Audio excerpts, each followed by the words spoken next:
नमस्कार साथियों, जैसा कि पेट एग्जाम संपन्न हो चुका है। पेट एग्जाम के बाद अभ्यर्थियों का एक प्रश्न है कि हम जिस शिफ्ट में थे क्या उसमें मार्क्स बढ़ सकते हैं, क्या हमारी शिफ्ट कठिन थी या आसान थी, इसके बारे में बात करेंगे। किस बीच सबसे ज़्यादा स्कोर देखने को मिल रहा है और आपके कितने मार्क्स आ रहे हैं, तो आप कितने परसेंटाइल तक आ सकते हो, इस सब के बारे में बात करने वाले हैं। सबसे पहले बात करते हैं कि कौन सी शिफ्ट कठिन रही या आसान रही। तो इसके बारे में बात करने के लिए कई चीज़ों को अनुमान लगाना जरूरी होता है। अब ये तो आयोग अलग से अनुमान लगाएगा, लेकिन जो कुछ अनुमान है उस आधार पर अनुमान हम लगाने का प्रयास करते हैं। 6 और 7 शिफ्ट की अगर बात करते हैं, दोनों शिफ्टों में एग्जाम होता है। 6 और 7 को शिफ्ट को एग्जाम होता है। एग्जाम देने पर अभ्यर्थियों के रिव्यू से और काफ़ी डेटा कलेक्ट करने के बाद हम ये चीज़ों को बताने जा रहे हैं। अब देखो 6 और 7 तारीख की बात करते हैं। सबसे पहली बात करते हैं 6 को सुबह सुबह जब एग्जाम होता है, फिर उसके बाद शाम को भी एग्जाम जो सेकंड शिफ्ट वाला होता है, उसके बाद 7 की सुबह वाला एग्जाम और 7 की शाम वाला एग्जाम। अब आप कमेंट सेक्शन में बता सकते हो आप किस शिफ्ट में थे, आपको पेपर कैसा लगा, लेकिन उससे पहले कुछ चीज़ों को जानना जरूरी है। पेपर का लेवल 2 अभ्यर्थी हैं, एक के लिए आसान लग रहा है, एक के लिए कठिन लग रहा है। अब ये आसान किन के लिए लग रहा है? जिन्होंने पेपर की तैयारी नहीं की। ये वास्तविकता बात कड़वी है लेकिन सत्य है। आसान उनको लग रहा है पेपर जिन्होंने पेपर की तैयारी ही नहीं की। अब तैयारी नहीं की तो 2 लोग हैं। एक क्या है, जिनकी तैयारी पहले से है, जो कई एग्जाम दे चुके हैं, जो लगभग 3-4 साल से लगे हुए हैं। जिन्होंने तैयारी पेट की ही नहीं, तो 3-4 साल से लगे हैं, तो अन्य एग्जाम की प्रिपरेशन वो कर रहे हैं, तो उनकी तैयारी यहाँ से हो गई, उन्होंने प्रैक्टिस किया, वो कर लिए, तो उनको आसान पेपर लग रहा है, उनके स्कोर अच्छे हैं। बाकी जिन्होंने तैयारी नहीं की, अर्थात जो पेपर ही नहीं दिए, वो तो मतलब पेपर ही नहीं दिए तो बाहर ही हैं, लेकिन वो अभी कह रहे हैं कि पेपर आसान है। तो ठीक है, आसान किन के लिए? 2 लोगों के लिए, जो तैयारी नहीं की अर्थात जिनका अच्छा स्कोर आया है, और जिन्होंने पेपर ही नहीं दिया उनके लिए। और अगर बात करते हैं जिनको हमने बताया कि जिन्होंने तैयारी नहीं की, पुराने अभ्यर्थी हैं और इन्होंने कोई ना कोई एग्जाम दिया है और एग्जाम दे ही रहे हैं, और पेट से उम्मीद इनको नहीं थी, लेकिन पेट इन्होंने दिया क्योंकि उनको लग रहा था लेखपाल वैकेंसी, लोअर पीसीएस ऐसी वैकेंसी में हम बैठ सकते हैं। तो इनके लिए आसान लग रहा है, उनके मार्क्स भी अच्छे हैं। अभी इनके बारे में बात करेंगे। कठिन किन बच्चों के लिए लग रहा है? तो कठिन उनके लिए लग रहा है जो नए बच्चे हैं। नए बच्चे क्या उन्होंने तैयारी नहीं की, तैयारी की, लेकिन क्या होता है जब नई आप तैयारी करते हो तो सिलेबस तो आप पढ़ के जाते हो, लेकिन क्वेश्चन भी आ जाते हैं, लेकिन एग्जाम हॉल में जो प्रेशर होता है वो आप झेल नहीं पाते। तो नए बच्चों के लिए पेपर कठिन नहीं कह करके मॉडरेट कह सकते हैं, लेकिन ये मानते हैं कि मॉडरेट के चक्कर में इन्होंने जो चीज़ें हैं, पढ़ी हुई चीज़ें इनकी मिली होंगी, तब भी ये 4 से 5 क्वेश्चन ऐसे, 5 से 6 क्वेश्चन ऐसे हुए गलत कराए होंगे जिनको पता रहा होगा। ये श्योर है। नए बच्चे हैं, नए बच्चे क्या है, तैयारी की है, लेकिन क्या है, तैयारी की, पढ़ाई की, इनका क्वेश्चन भी आए होंगे, लेकिन क्या है, गलतियां इनसे 5 से 6 क्वेश्चन की हुई होंगी। आप नए अभ्यर्थी हैं, बता सकते हो, अभी बताएंगे आपका स्कोर भी कितना आ रहा है, बताओगे एग्जैक्ट सर सही आ रहा है। अब देखो, ये इतने पेपर के लेवल की हमने बात कर ली कि ऐसे अभ्यर्थी हैं जिन्होंने आसान लग रहा है, जिन्हें कठिन लग रहा है। उसके बाद आप बात करते हैं 6 और 7। अब इसमें बोलना होगा, बहुत लोग कुछ बोलेंगे कि ऐसा कैसे बता रहे हैं, ऐसे कैसे बता रहे हैं। तो जो चीज़ें ऑथेंटिक पूरी तरीके से सही हैं, उन्हीं आधार पर आप सोचिएगा। वीडियो देखने के बाद पूरी क्लियर ऑथेंटिक चीज़ें बता रहे हैं। अब देखो 6 की बात करते हैं, 7 की बात करते हैं। देखो सबसे पहली शिफ्ट जो होती है, फर्स्ट शिफ्ट होती है, 6 की फर्स्ट शिफ्ट होती है। पेपर अभ्यर्थी देने जाते हैं, उनको कुछ नहीं पता था कि पेपर का पैटर्न कैसे आने वाला है।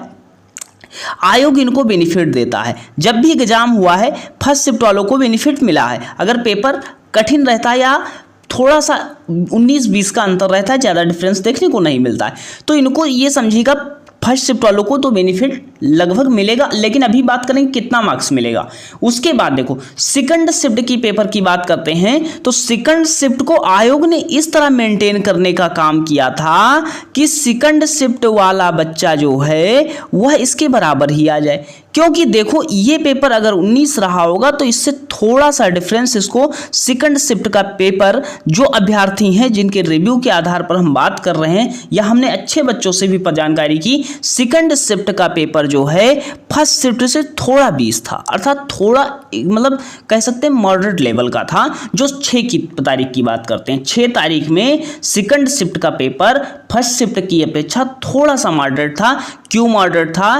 क्योंकि यहाँ पर आयोग ने ये मेंटेन करने का प्रयास किया है कि इसको अगर 6 को अभ्यर्थी को नहीं पता था तो उस आधार पर प्रश्न करेगा, और सेकंड में अगर पता हो जाएगा तो उतना बराबर सेम मार्क्स होना चाहिए। इस आधार पर इन्होंने आयोग ने मेंटेन करने का प्रयास इसको किया था। ये श्योर है, ये कंफर्म है। अब आप जिस शिफ्ट में हो गए अंदाजा आप लगा सकते हो कि हम सही बता रहे हैं। उसके बाद 7 की बात करते हैं तो 7 का फर्स्ट शिफ्ट का मार्क्स कम होगा। फर्स्ट शिफ्ट का मार्क्स कम होगा, अभी बात करेंगे कितना, क्योंकि ये पेपर चारों शिफ्ट में सबसे आसान पेपर देखने को मिल रहा है। मतलब चारों शिफ्ट में, अभी आसान तो हमने बात कर ली, लेकिन चारों शिफ्ट की कंपैरिजन में अगर तुलना किया जाए तो उनमें क्या है, सबसे आसान पेपर थर्ड शिफ्ट का देखने को मिल रहा है। और जो ये पेपर है 6 की सेकंड शिफ्ट का 7 की सेकंड शिफ्ट का लगभग समान देखने को मिल रही है। थोड़ा सा डिफिकल्ट यहाँ पर देखने को 7 की सेकंड शिफ्ट में इससे हल्का सा ज़्यादा देखने को मिल रहा है। तो क्लियर है, अभी हमने बात कर ली कि इसमें अब देखो क्या 6 की शिफ्ट फर्स्ट शिफ्ट को और सेकंड शिफ्ट को आयोग ने समान करने का प्रयास किया। अब आयोग ने समान करने का प्रयास किया तो यहाँ पर इनके बीच तो 1 मार्क्स का 2 मार्क्स का अंतर आएगा। लेकिन अगर बात करते हैं क्या इनके बीच जो है, इनके मार्क्स जितने कम होंगे इतने मार्क्स इन सब में इंक्रीज होने वाले।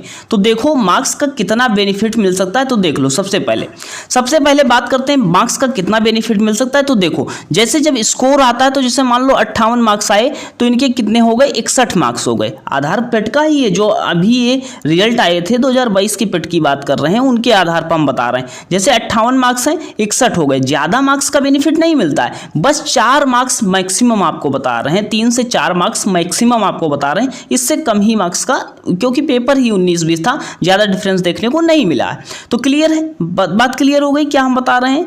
तो देखो हमने क्या भी बताया है, जो यहाँ पर अभी जब हमने बात की, जैसे बताया था कि यहाँ पर जो स्कोर था कि देखोगे इनके 45 मार्क्स थे तो 47 हो गए, और इनके मार्क्स जो थे 58 थे तो 61 हो गए, और इनके मार्क्स जैसे देखोगे 21 थे तो 20 हो गए।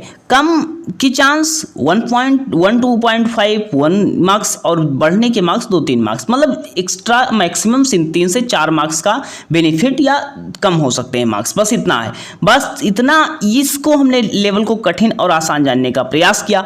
अब देखो क्या मार्क्स बढ़ेंगे, तो मार्क्स के बारे में भी हमने बात कर ली कि किसमें बढ़ सकता है किसमें कम हो सकता है।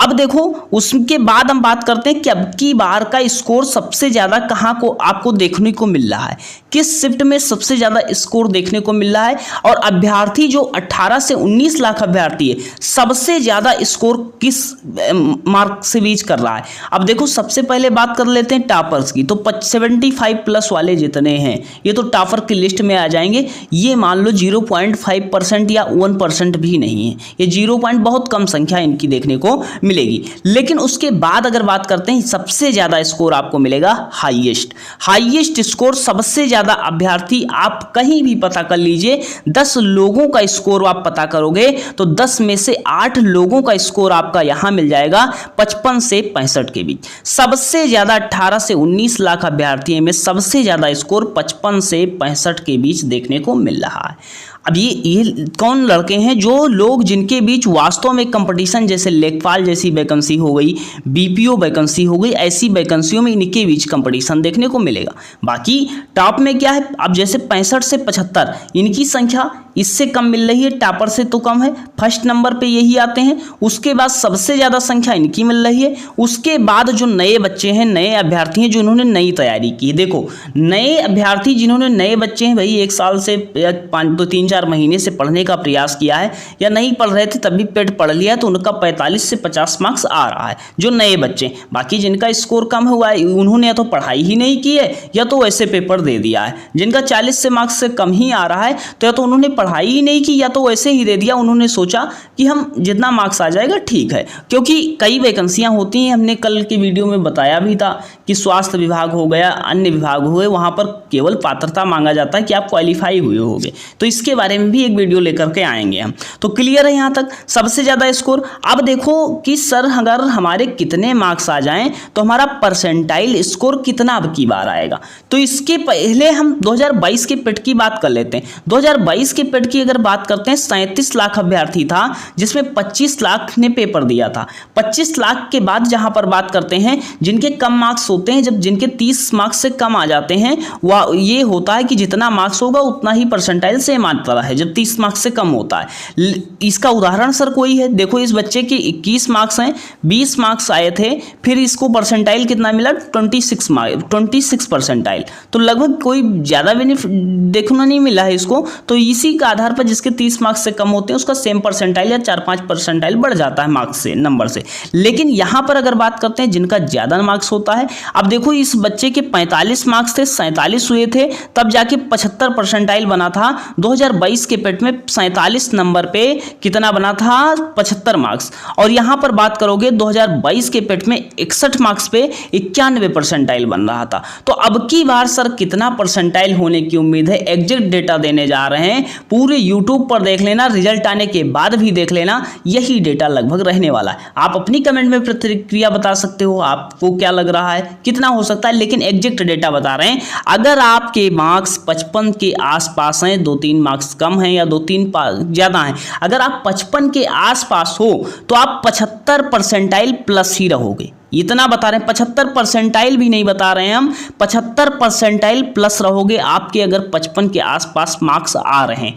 अगर आपके मार्क्स कहीं 60 के आसपास आ रहे हैं, 58 के 62 के बीच आ रहे हैं, तो आप 80 परसेंटाइल प्लस रहोगे। ये अब की बार 2025 पेट की बात हम आपको बता रहे हैं, ये बिल्कुल एग्जैक्ट डेटा आपको बता रहे हैं। काफ़ी एनालिसिस करने के बाद ये चीज़ों को हमने आपके सामने रखा है। तो 55 के आसपास हो तो 75 परसेंटाइल प्लस रहने वाला है, 60% नंबर अगर आपके हैं तो 80 परसेंटाइल स्कोर आपका रहने वाला है, इससे प्लस रहने वाला है। तो अगर आपके 60 मार्क्स या 55 मार्क्स के आसपास आ रहे हो तो आप 55 मार्क्स के आसपास आ रहे हो तो आप जान लो ओवरऑल 25% स्टूडेंट में आ रहे हो। अगर आपके 60 मार्क्स हैं तो ओवरऑल आप 20% के स्टूडेंट में आ रहे हो। तो ये पूरा रहने वाला है। ये पूरा कट ऑफ परसेंटाइल के बारे में हमने बात किया, सबसे ज़्यादा अभ्यर्थी कहाँ पर हैं, पेपर का लेवल क्या रहा है, डिफिकल्टी लेवल क्या रहा है, कितना मार्क्स बढ़ सकता है, किन के लिए पेपर आसान लग रहा है, किन के लिए कठिन लग रहा है, इन सब बातों को हमने आपके सामने रखा। पूरा एनालिसिस करने के बाद सारी चीज़ों को बताया। आप क्या सोच रहे हैं, आपको कैसी जानकारी लगी, चैनल पर नए सब्सक्राइब कर लीजिएगा। आगे आगामी जो भर्तियां हैं उनके बारे में जानने के लिए, उनकी तैयारियों के लिए आप चैनल सब्सक्राइब कर सकते हैं। जैसे शिक्षक भर्ती हो गया, लेखपाल हो गया, लोअर पीसीएस, इन सब के लिए पूरी डिटेल देने वाले हैं। अभी एक वीडियो आ रहा है लोअर पीसीएस, जूनियर असिस्टेंट, इन सब में क्या कट ऑफ का अनुमान है, इसके बारे में एक नेक्स्ट वीडियो आपको मिलेगी, बेस्ट वीडियो मिलने वाली है। और पूरे यूट्यूब पर आप ये डेटा देख लीजिएगा, बिल्कुल एग्जैक्ट हमने बताया है। तो चैनल बनाए थे, सब्सक्राइब करके सभी साथियों के पास शेयर करने का प्रयास कीजिएगा। मिलते हैं नेक्स्ट सेशन में, धन्यवाद।